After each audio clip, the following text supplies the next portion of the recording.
All right, so this question is on the back of worksheet 1. We're going to display the two methods for how you can solve an application to a bearing. We have component form and tip to tail form. I'm actually going to do tip to tail form first. This is the one that I'm not going to recommend. Yes, ma'am. She's not here. She will probably show up later. Okay. So this is the method that I think they still do in physics. Anybody in physics right now? Okay. Did you guys do tip to tail and use law of cosines? I know it was last semester, but I believe so. Now what tip to tail method requires you to do is to draw very well. So you can imagine how this is going to go. All right, here we go. First thing we would have to do is draw what's happening here. So we have a helicopter moving 15 degrees north of, okay, pen. 15 degrees north of east with a velocity of 52 kilometers per hour. So that's the vector for the helicopter. What I'm going to do, yep, already on a good start. Here we go. I'm going to draw the helicopter's vector, which is 15 degrees north of east. So here's the east line. 15 degrees north of that would be like, oops, here. And I'm supposed to be labeling it. They were just looking for you, kiddo. Did you see? Oh gosh, Holly had something for you. Okay. 52 kilometers per hour. I really hate labeling these on my already ugly picture, but here you go. And then we have, this is kind of tricky for kids. We have a wind that's 30 kilometers per hour and is blowing from a bearing, I think it says true bearing on your paper. Does it say true bearing? Okay, so a true bearing of 250 degrees. Now, the fact that it says from is actually very, very tricky. So first, let's figure out where this vector is located at. So a true bearing of 250, remember, measures from the north line and it measures clockwise. So 250 would land you right around here, right? But because it's from a true bearing of 250, it's actually pointing this away. That's very confusing because this picture doesn't make a lot of sense right now, right? So this is a good display of why tip to tail method works for some people, especially in physics, because what they're going to do now is, oh, I should probably mark some things. I'll come back to that. They're going to take one of these vectors and they're going to slide it. Oh boy. See what I did there? Anybody see a problem with what I'm drawing? Well, they're going to make a line because I can't draw. So here's what I'm going to have to do, y'all. I'm going to have to kind of exaggerate my angle, even though it's, what a shock, not going to be drawn to scale. That doesn't really help Abruzzo, but that's okay. All right. Can you guys talk to me about how big this angle right here is? So like all the way to here would be 270 degrees, right? So if we only went 250, this little guy here is 20 degrees. That might come in handy later, so I'm just going to mark that down. Okay, now I'm supposed to, oh boy, I'm supposed to slide this vector. Okay, that's not getting any better. I'm having a tough time. What a shock. Here's the problem, guys. We now have a resultant vector that creates this triangle here, which is going to be the true course of the helicopter. The wind is going to push it off course. And the black vector that I just drew is supposed to be the actual vector. Now, unfortunately, your teacher can't draw. We all knew this. So what I'm going to do is I'm going to draw this triangle again over here, and I'm going to kind of exaggerate it so it looks more like a triangle, if you don't mind. So we've got like this blue piece, and then we've got this green piece. Totally, that's exactly what it looks like. And then we've got the resultant vector here. Now let's label the speeds of everything because they were all measured in kilometers per hour. So this was 52 kilometers per hour. The wind was 30 kilometers per hour. And then the resultant vector is actually what we're looking for. So for now I'm going to call it x. Here's the problem, guys. I got to fill in an angle here somewhere. I got to figure out what's going on with our angles. So what I want you to think about is the fact that we have alternate interior angles happening. So, for instance, if you don't mind, could y'all kind of, if you're drawing this, could you sneak in like an axis right here? Oh, this is going to be beautiful. Not at all. It's going to be horrible. I need you guys to figure out how big that angle is. Well, I would claim that this angle right here, from here to here, is the same as this obtuse angle in the triangle.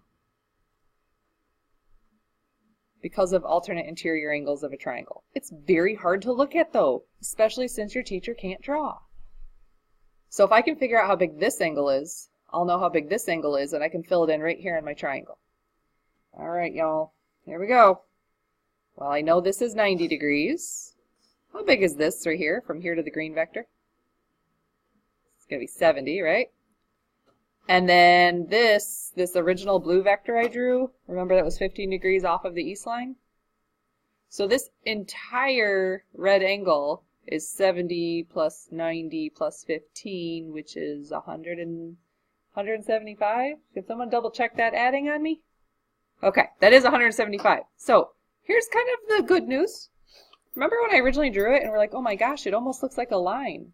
Well, yeah, because the angle is 175 degrees. So yeah, it's almost did look like a line. So I guess I didn't do too bad of a job. All right, guys, when you have a side in trig, what do you have to set up in order to solve a leg of a triangle that's not right when you have side angle side? Law of cosines.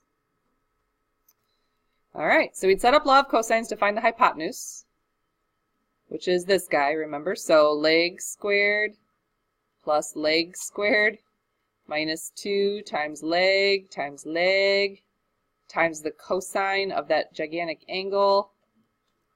And then on your calculator at the last minute, remember, you got to remember to square root that. So either in your work or afterwards, you need to square root all that. I'm going to save you guys the mystery of this. It comes out to 81.9. And then this is a vector, so kilometers per hour. That is the speed, the resulting speed.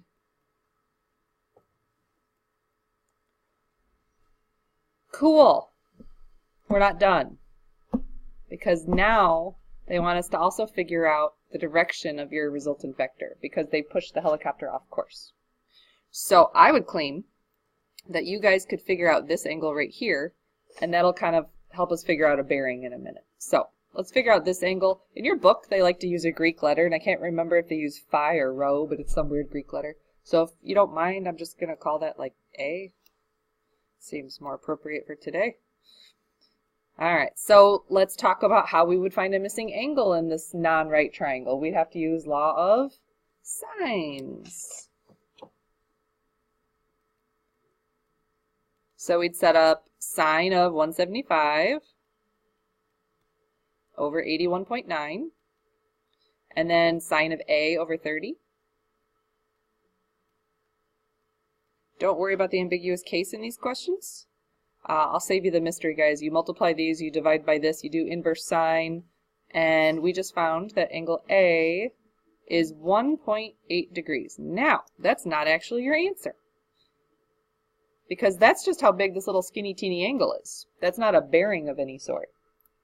So if you're trying to tell your person, whoever wants this information, the bearing, the direction of your helicopter now, you can either do a true bearing, which we could. I think an easier way for us to figure this out, though, guys, is to talk about this angle here, just off of the east line. So I'm just going to add, do you remember how big that little angle was here? It was 15 degrees, wasn't it? So I'm just going to say, I can add, right? 16.8 degrees. You can say north of east, right? Or I'm just going to say from the horizontal. I tried to put a few different ways to express your answer in your homework answer key, especially when it came to bearings, because like we could have done a true bearing, we could have done, you know, east of north, we could have done a lot of different ways to express that. So I tried to put a couple different options. Just make sure when you're doing your homework that you get something relatively similar. Okay, so that stunk. Can we just be honest? That's like kind of the worst. Because A, you have to draw, which is already one in for me. That's bad. You have to draw well, so you have to remember how to use law of sines and cosines. And then you also have to remember how the alternate interior angles work, which isn't a big deal, but if you already have a bad drawing, and then you have to remember how geometry works, like it's not a good combination. So let's talk about how I would like you to do this question. From henceforth, we're going to do what's called the component form. Now, because you guys don't have a lot of space on this question, I'm just going to have you draw the first two components on the same coordinate plane here. here's the idea for component form. You're going to have your initial vector, your secondary vector, so in our case, the helicopter and the wind, and then you're going to create a resultant vector simply by adding them together. So the only trick to component form is that your angle must be, oops, that's a U, must be from standard position. So you still have the trick of like, okay, they're going to give me a bearing. I still have to draw it out. I got to figure out where this angle is located, what direction it's at. But whenever you use component form for horizontal and vertical components, they're always going to measure from standard position. That's why we made a big hairy deal about it last week when I kept making you guys do horizontal and vertical components. Okay. So same idea, guys. We have our helicopter, which I'm going to do in blue, and it's 15 degrees north of east. So it's this guy. And let's see, 52 kilometers per hour. I'm going to measure this angle right here to be 15 degrees. So when I do my components for my helicopter, so vector 1, do you remember this guy? It was the magnitude, so the velocity in this case, so 52, times the cosine of the angle, and the angle is always measured from standard position, so that's beautiful, it's 15. That was the horizontal part of the component form. And then for vertical, it's 52 times the sine of 15. So I don't think I wrote these out at all, so I'm just going to leave it like that for a moment. Okay, now this one's still tricky, right? The from a true bearing of 250, that would still give me pause. If this was a homework question, I would still be like, oh boy, this is one of those tricky ones. So we still would have to know that the true bearing measures like this. We would still have to realize that it looks, oh gosh, it's going to be so bad. Okay, so the vector's like over here, but the from part, that's tricky. That means instead of blowing outwards, it blows towards it this way. So this vector, you would still have to know to slide, whoops, to slide it up here. Okay, so the wind has a 30 mile per hour magnitude, or speed, I guess. But this angle is still going to be kind of tricky for people. Now, when we go on to the next worksheet, which is actually your homework, I'm going to do as much homework with you as possible today. What I do, because again, I don't draw well, I draw separate vectors on separate coordinate planes. Because otherwise, this is what my pictures start looking like, and it's a hot mess. All right, guys, we have to figure out this angle right here. Let me quickly move this back for a moment, though. Yeah, pretend that's there. Okay, do you guys remember how this was this guy right here was 250, but going all the way here would have been 270 from a true bearing, so we said this was like a 20-degree angle. So if you think about that, doesn't that mean that this guy here is also a 20-degree angle? So the measure, yeah? You want me to draw it a little better? So this, when you continue on the line, it's a reference angle idea. This angle and this angle are congruent to each other? Yep. I know you can't really tell because my picture's all wonky, and then I tried to draw another thing and it wasn't the same, and now it's really bad. Okay, so it's a vertical angle idea. So those are both 20 degrees. Bless you, now you just want attention. All right, the green vector, though, if I write his components, it would be 30 times this, whoops, cosine, excuse me, cosine of 20. And then 30 times the sine of 20. And then what we're going to do to find the result is very simply, we're just going to add them together. So the way you add vectors is you add the horizontal parts together, boom, there's your horizontal part. You add the vertical parts together, boom, there's your vertical part. Make sure you're in degree mode before you do this for me. And I am going to need someone to do this for me because apparently I didn't write it down. Thanks. All right, so the horizontal component of this resultant vector, give me like tenths place, that's fine. 578.4? Just 78.4. That makes more sense. Vertical component, 23.7. So here's what I would do. Because I still have a hot mess going on my paper, I'm just going to sketch myself the resultant vector, and it's brand new own coordinate plane. It's just a lot easier to look at for me. 78.4, 23.7 would be like this, right? Sure. You've created a right triangle. It's located in the first quadrant. You don't have to worry about signs. They're going to naturally work out. So if this is a 78.4 and this is a 23.7, how do you suppose we find the resulting vector? Or sorry, the resulting magnitude? A little Pythagorean theorem, right? Vectors are right triangles. So Pythagorean theorem states 78.4 squared plus 23.7 squared, square rooted. And you should still get about 81.9. I don't know if it comes out to exactly that because we've done some truncation. Okay, is it exactly 81.9 when you round? No. It'll round up to 81.9 or down? Okay. So there's your magnitude. And then it's going to ask you for the direction. Well, guys, how could you find an angle measured in standard position if you know that? Couldn't we do a little inverse tan?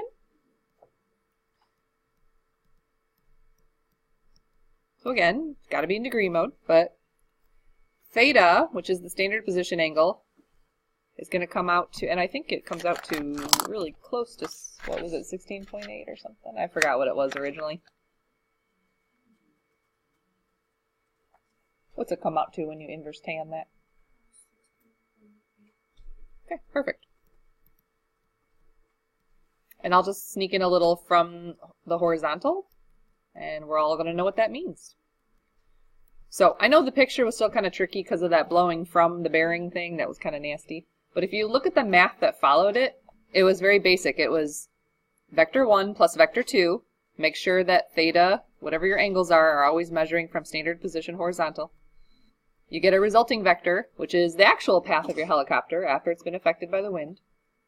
That vector is just a baby right triangle question. So if you look at like the level of math you had to do, component form is much simpler. It's basic vectors, right triangle trig, boom, done. I'm not going to say they're all easy peasy lemon squeezy. There are going to be some tricky ones coming in, but let's look at Worksheet 2. You have a few things for homework tonight, okay? The first thing you're going to have to do is go back to that last homework assignment, and you're going to need to finish numbers 24 and 25. I told you to wait on them because we hadn't finished that bearing question. So you can now do 24 and 25 on the previous homework assignment. You're going to do component form, okay? Unless you have a deep passion for tip-to-tail form, please just use component form. It's much simpler. Now, tonight, you're going to have Worksheet 2 to finish. Whatever we don't finish in class is going to be homework for you, so speed is of the essence today. And then you have 4 extra bearing questions from your book to do. Those 4 right there. All right, Worksheet 2. Let's start looking. The first couple, they just want you to draw them and then find the components, which apparently I forgot to do. So let's do that real quick. Let's do one of them at least. So this bearing, north 45 degrees east. Remember how we read that? You start on the north line, so up here, and you move towards the east 45 degrees. So like here. So the angle that I'm going to want to use for component form is the angle it makes with the standard position, positive x-axis, which also happens to be 45 degrees. So that wasn't really too tricky. The vector itself is 60 meters. So when I ask you to find the horizontal and vertical components, you just have to remember the formulas. So that was the broken down pieces of that resultant vector. So 60 times the cosine of 45 and 60 times the sine of 45. Now, they're going to be the same component because 45 is a isosceles triangle, right? So don't be surprised when they come out the same thing. So find one of them and call it a day. Please do label though, guys. The components should have the same label as the original vector. So whatever these are, they're in meters. Was it? 42.4, thank you.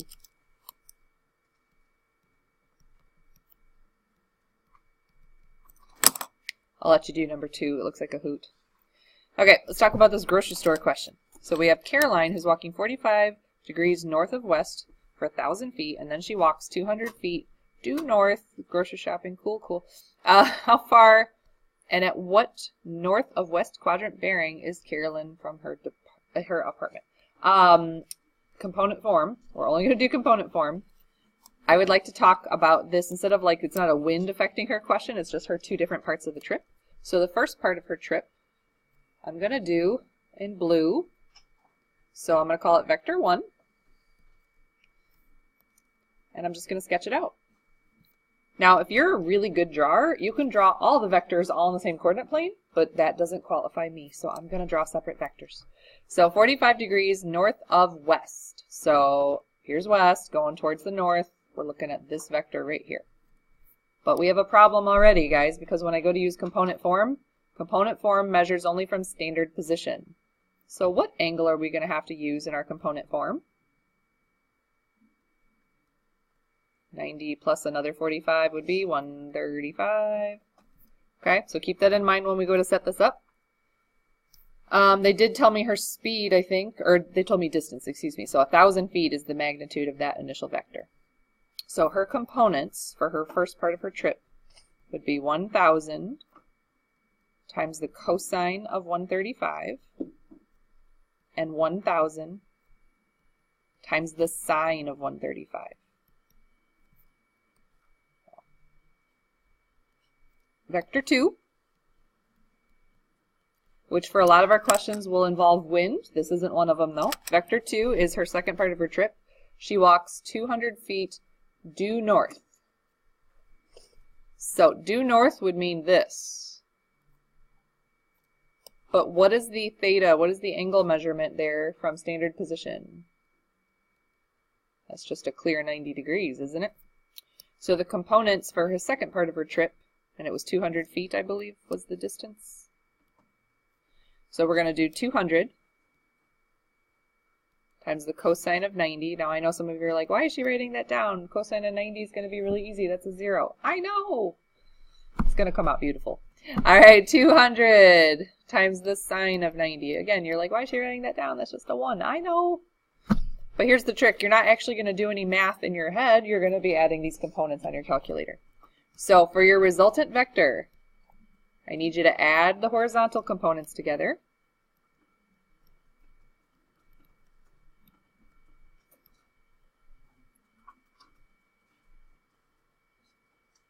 Is it negative 707.1? Okay. And then same thing with the vertical components.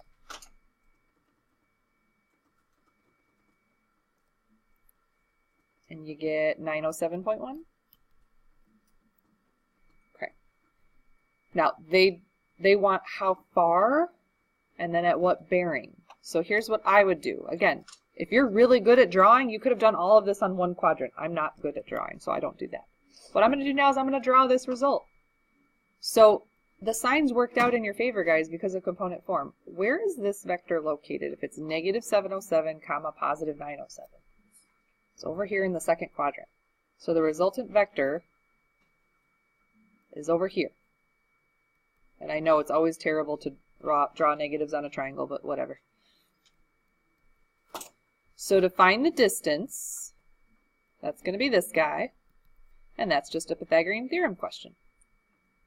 Now, I'm not going to type the negative. I'm not going to bother because it's just going to be squared away.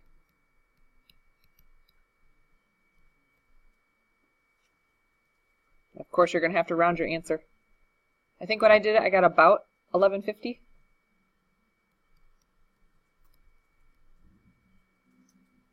Yeah? Okay. Now, the other thing you're going to have to do for me is you're going to have to figure out the bearing. But we'll come back to what the bearing looks like in a second. The actual math you have to do is a little inverse trig question. So theta on this right triangle is going to be the inverse tan of the vertical leg over the horizontal leg. This time you do need to include sine, please.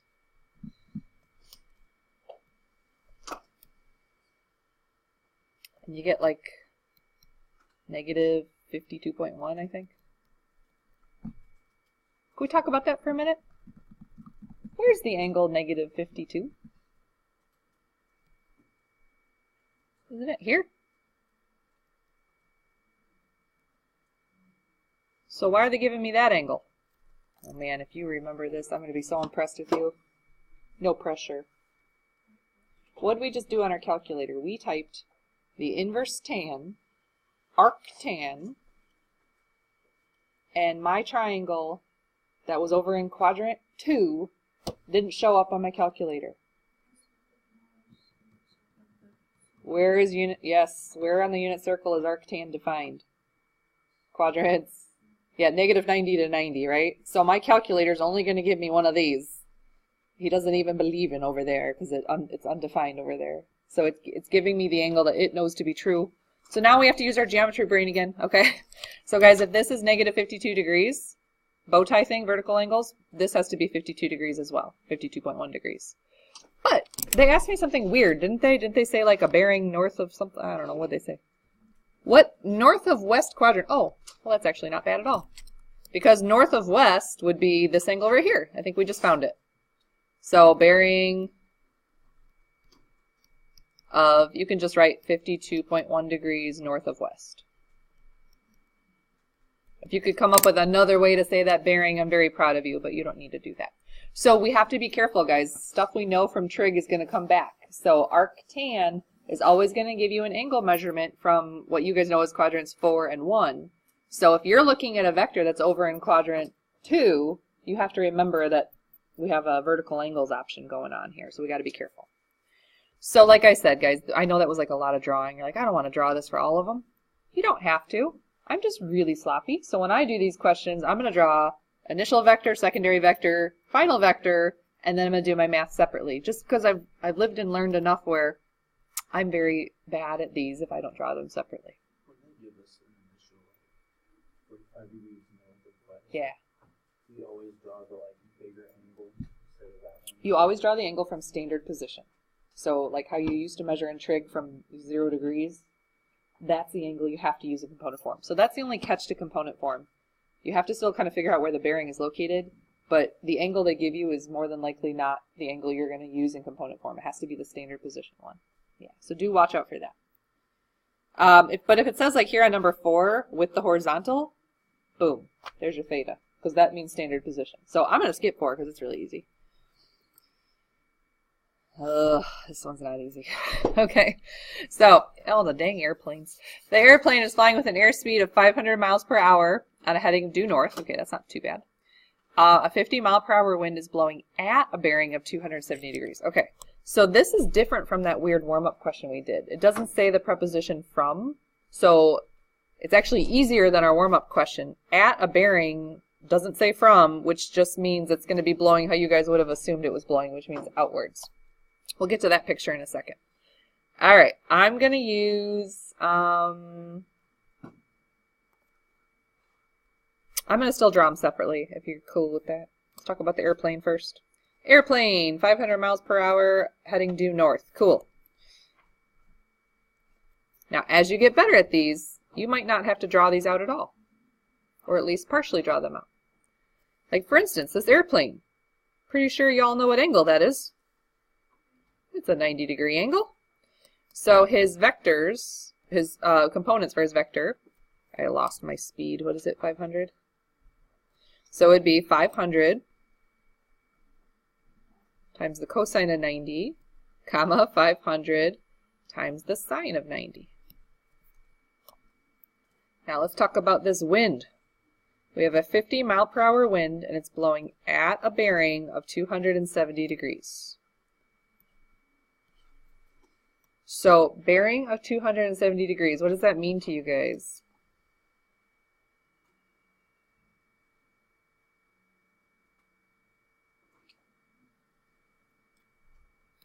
So true bearing from north measures clockwise, just to really mess with you. Isn't this 270? All the way to here?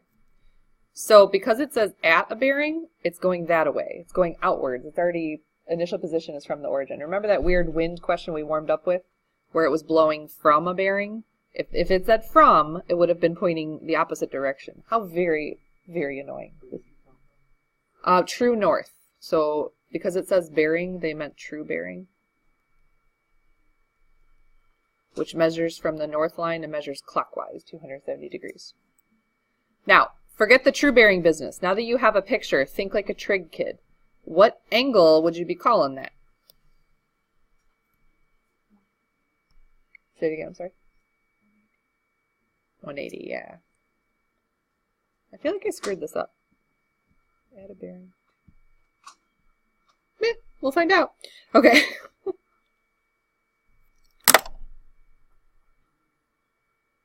I'm probably going to do this again third hour and realize I messed it up. I'll have to record all of this again. So, yes, this is where it gets confusing. So the information they give you is a bearing that helps you locate where the vector is.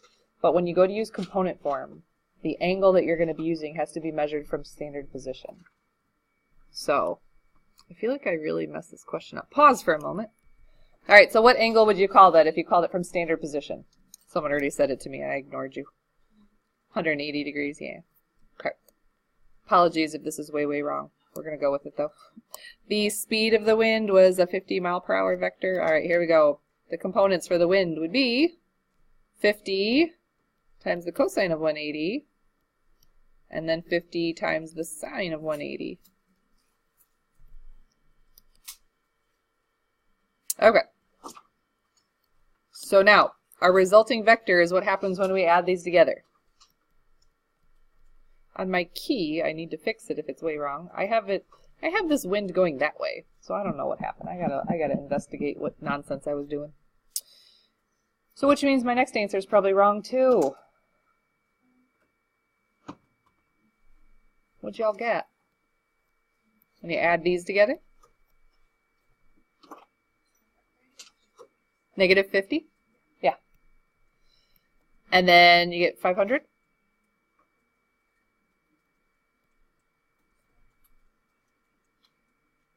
Okay, cool. So if that's my result, which again, I'm going again, the resulting vector is going to be at negative 50, 500, which totally is right there. Nailed it.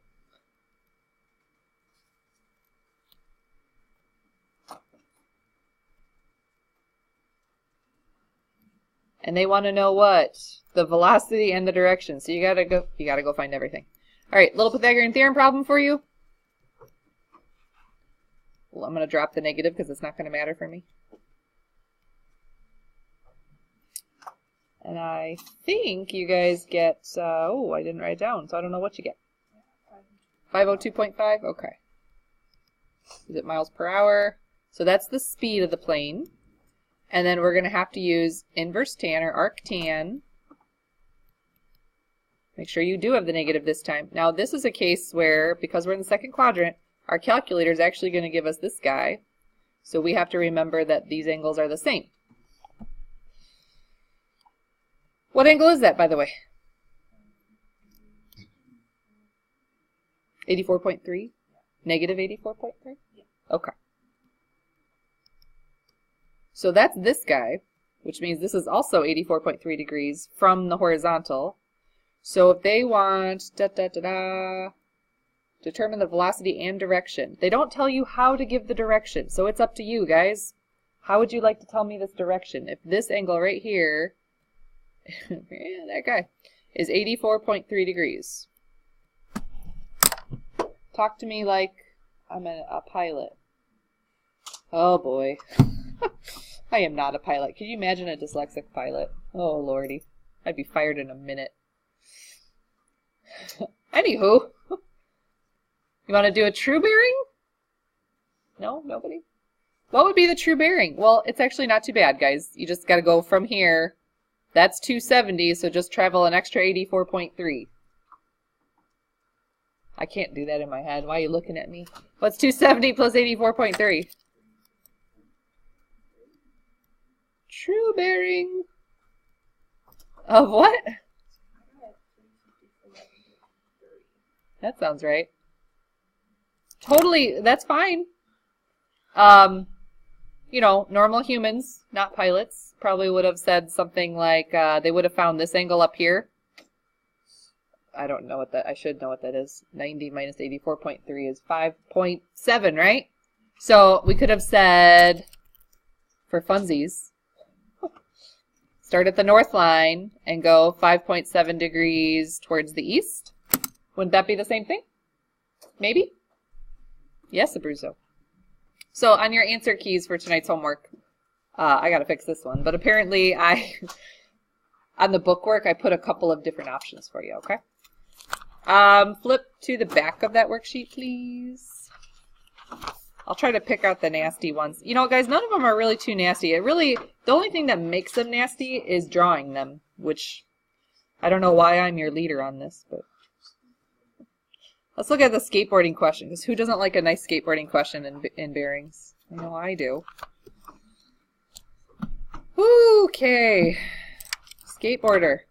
Meredith is skateboarding along a 20-degree north of east for 35 meters. That sounds important. Why did I do black? I wanted blue. And then she's going to change her path, and she's going to travel 45 meters, 30 degrees north of east. Cool, cool. It says draw an arrow diagram representing the situation. So you can draw it all on one. Let's see if I can do it. I mean, I probably can't, but maybe you can. So the blue one, 20 degrees north of east would be like here, yes? Sure. And you're supposed to label it 35 meters, and you're supposed to sneak in that this is 20 degrees. Cool, cool. Let's talk about its vectors, because that's the method we're going to be using. That would be 35 times the cosine of 20, and 35 times the sine of 20. So it's nice when the angle is already the standard position angle. All right, then her second path, which if you're doing tip to tail method, those of you diehard physics fans, you would be moving it off of here. You'd have a new origin. I'm not going to do that though. This one is 30 degrees north of east, so totally different vector, this green guy. And she's traveling 45 this time, but the angle is 30. This actually wasn't a hard question at all. I don't know why I did this one. Sorry, 45 times the cosine of, this is a 30-degree angle now. And then 45 times the sine of 30. So as long as you're careful to add them together, adding the horizontal and vertical components and getting your new vector, and then to find the resulting distance, that's where you're going to do the little Pythagorean theorem business. And then the direction is going to be you finding theta. So you're going to set up inverse tan. And what's beautiful about this question, because your resulting vector is going to be in the first quadrant still, you don't have to do any weird work with your angle. So when you do inverse tan, you're going to get the angle from the horizontal and you're going to be done. So if I was a student and lazy, which, let's be honest, I think we're all kind of feeling lazy right now. When I do inverse tan, I'm always going to do bearings, unless it states otherwise, I'm always going to do bearings from the horizontal. I'll just say whatever degrees from the horizontal. This one, I think, comes out to 25.9 degrees from the horizontal when you figure it out, unless my key's wrong. Did anyone get a resulting vector of 79.7 for the Pythagorean theorem part? You're getting there? Okay. I'm just trying to figure out if my key's wrong, that's all. It looks pretty good, though. I'm going to keep it. All right, guys. That's about all the time we're going to have for me to do your homework. So you have to finish Worksheet 2. It's a bunch of this stuff, very much in component form. And then remember you have some book questions to finish up from the previous assignment. And then you have these 4 new ones. These can be tricky. Trying to draw the diagram is the tricky part. And then making sure that if you're using vector component form, which I highly, highly strongly suggest, that you're always measuring your angle from the standard position. So it can be negative. Like if you have a weird vector that ends up in quadrant 4 and you want to call it negative 20 degrees, that's okay, but it has to be measured from that positive x-axis. Okay? Good luck, everybody.